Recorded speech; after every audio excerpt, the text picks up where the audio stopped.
I want to do this podcast for simple people. Okay, I'm not trying to be mean, but most people will subconsciously or consciously just believe whatever's told to them, especially when it comes via the media. Now, Birdman absolutely, without a doubt, brought some of Lil Wayne's CDs. There's no way, based on a demographic and the age group that supports Lil Wayne, that he sold that many CDs. It just doesn't make any sense. And here you have two people that are just so egotistical that they would do something like that. And what people have to understand is other reasons why a record company would do that for their artists. Because I've always suspected that about a lot of artists, even Beyonce at times. A record company, once they put a investment into an artist, let's focus primarily on Rihanna because I know they did that with Rihanna. They keep pushing that poor girl along, pushing her along, hoping that they get a return on their investment. You invest in an artist, you get their hair done, you supply them with a wardrobe.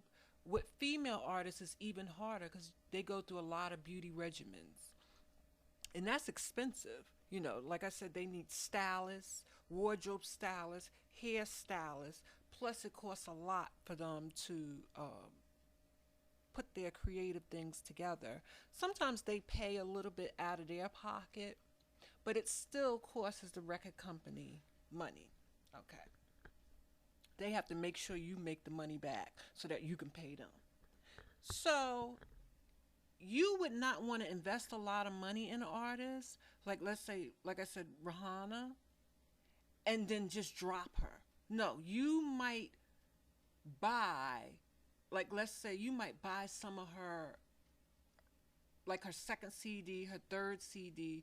You might choose to buy some of her CDs just to make her seem like she's still a top artist.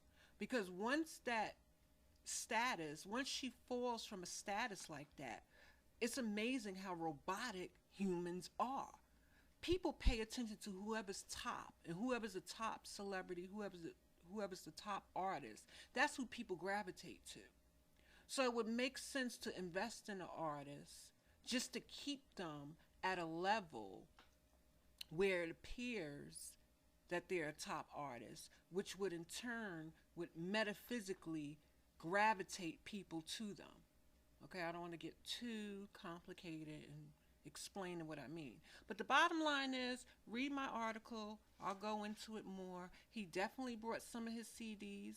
He wanted to top the throne, Jay-Z's and Kanye West's CD, The Throne, and he made a point of doing it. It's so sad that these guys have come to define themselves by money and how many albums they sell. So because that's such a fickle thing, it's something that they have to keep up with, and it's something that destroys them spiritually. Do you know Lil Wayne knows he did that? I mean, how can they live with themselves? This is why these artists stay high and drunk all the time. And then one day they wake up and say, is it worth it? Was it all worth it? No, it's not.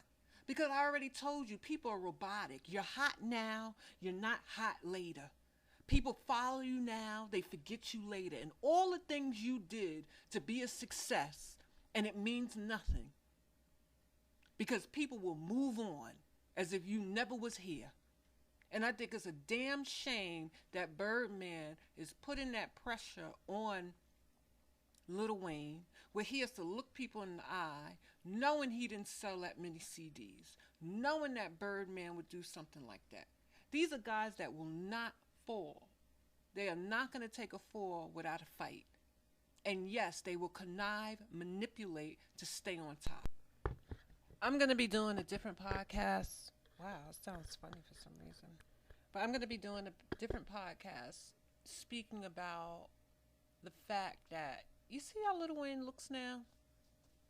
I'll put his look in chronological order, but notice how he keeps using his childhood pictures on his albums that come out. It's like he can't even believe he looked like that anymore. It's like a possession. But anyway, we'll talk about that later. Signing out.